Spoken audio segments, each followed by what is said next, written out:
This may look like just an ordinary parking lot, but I'm actually standing at the site of the future home of the Children's Museum of Magic Valley. This is a passion project that is now 3 years in the making, with thousands and thousands of dollars being donated by local residents and businesses to help make this dream a reality. We're going to catch up with Lisa from the board of directors and find out more about the plans for the Children's Museum, and also find out how you, me, all of us can work together to help bring the first children's museum to the Magic Valley.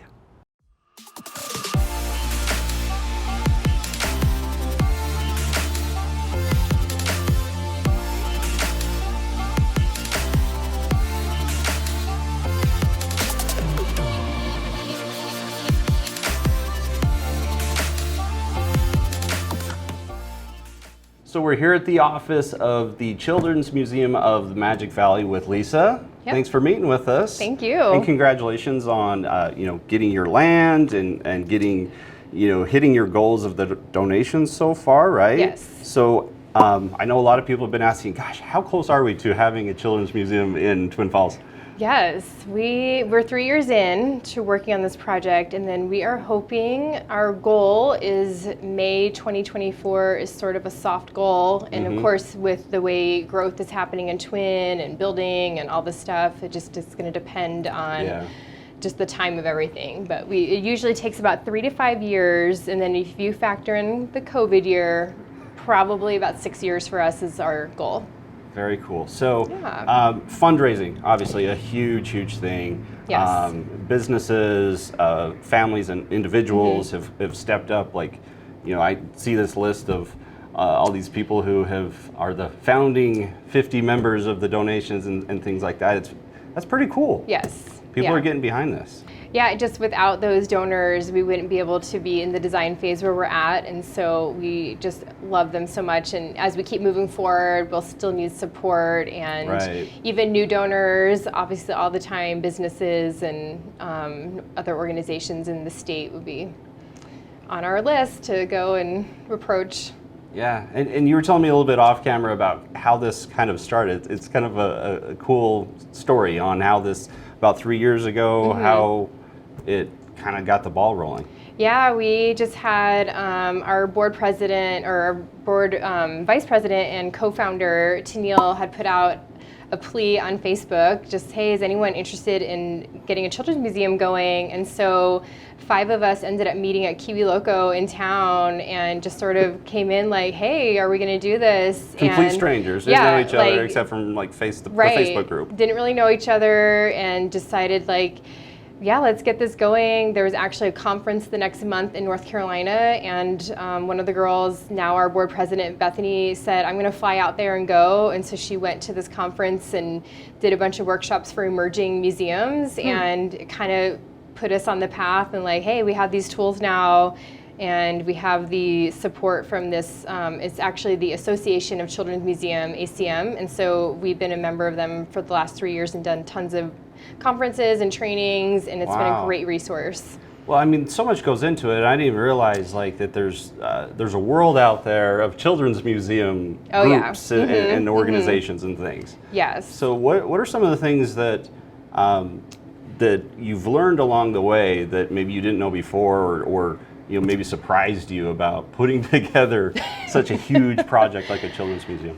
Honestly, the world of Children's Museum is so giving and just a really collaborative organization of everyone, where if we reach out to other organizations, other museums around the country, they are so free to give their information, what the process was for them, how to get off the ground. So really, it's like we don't have to reinvent the wheel.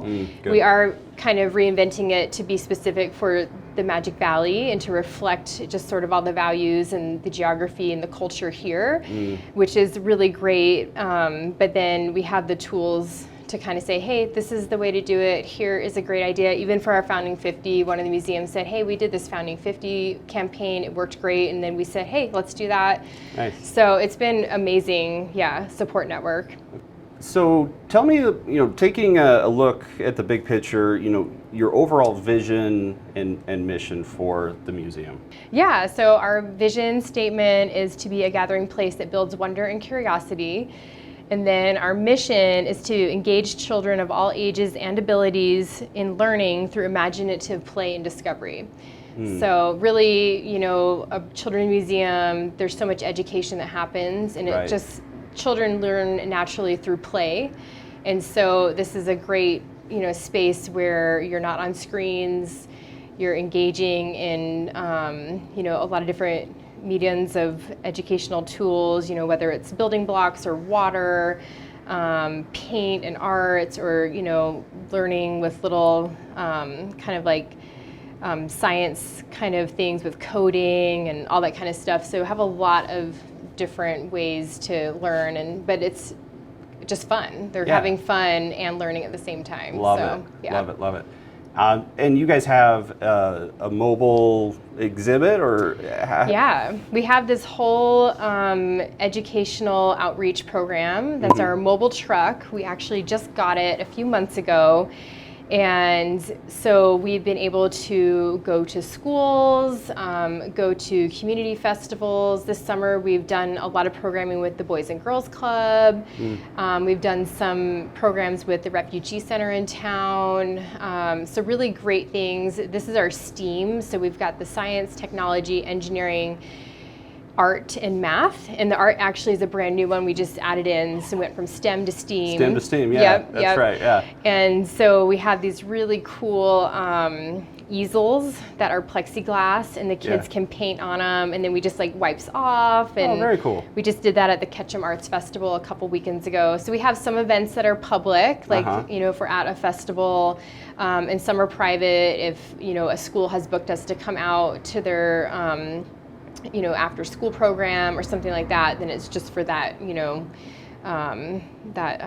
audience. But we actually just on our website, we are going to have a new events calendar for that, and you can actually request us to come out. And so now we have a form, and so even if you wanted an event for your school, or maybe even a birthday, something like that, you just got to put in a request and see if we can fit it. We are a small working board. We have 11 people, so it really always depends on how much availability we actually have. So, wow. Yeah. You guys have really put, all of your blood, sweat, tears, heart, and soul into this thing. So yes, absolutely. And so you're talking about the mobile exhibit is that part of the phases that you talked about, like that a typical children's museum goes through when they're getting going, getting funding, and definitely having kind of these, they call them like pop-up exhibits, right? Pop-up museum, to be able to sort of show the community, hey, this is what we're doing. This is like a little preview. Right. It also has been great because it really shows us the demand for this, and it's been really fulfilling to be able to go to some of the schools, especially that have more of the economic disadvantages, and to be able to go to those kids and be able to do these really fun educational projects, and the education with them. And our museum, we're going to be located in walking distance of like Bickle and a few of these schools that really need some more of that kind of programming. So that's going to be awesome for us. Right. But yeah, it's been really fantastic, and great opportunity. Yeah, raise awareness and getting the the community more engaged. Yes. And it shows our future donors, like, hey, look these are how many kids we've been able to engage with. And once we have a brick and mortar, we're going to be able to do so much more and have steady programming, have field trips, but we will continue our outreach program. So our truck is going to be used all over. I actually was the other day, saw it drive by, and I was like, oh my gosh, there's our truck. It was like going to Gooding or Jerome, I can't remember, and it was so exciting to see it. So you guys have come a long ways over the last 3 years. What's coming up next? What are you most excited about that you have coming up? Well, we're super excited that we have our land downtown. So we've got a half acre that we worked through to get through the URA with the city. And we've been working with an architect and some designers. And so that's been super exciting.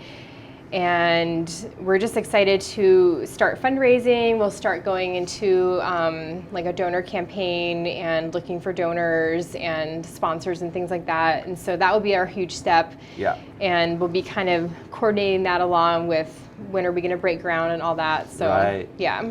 Well, I know this community is ready for it and is super supportive. This is a great place to, live and work and play. Yeah. So I know, I'm sure you've seen it, are getting behind Oh, it. yeah. And so giving. I mean, honestly, everyone Yeah. is so excited, especially if they've been to a children's museum before. Yeah. You just see them light up like, oh my gosh, the Magic Valley needs this. I'm so Yep. excited. And to have people reach out like, hey, do you need a donation? Yes, the answer is always yes. Yes. I mean, we live in the best place on earth. Yay, Yes. Magic Valley. Yes. This is awesome. So it's the best community. Oh, cool. Well, awesome. Thanks for Yeah. getting us updated on what you have going on and chatting with us. Thank you. All right. Yes.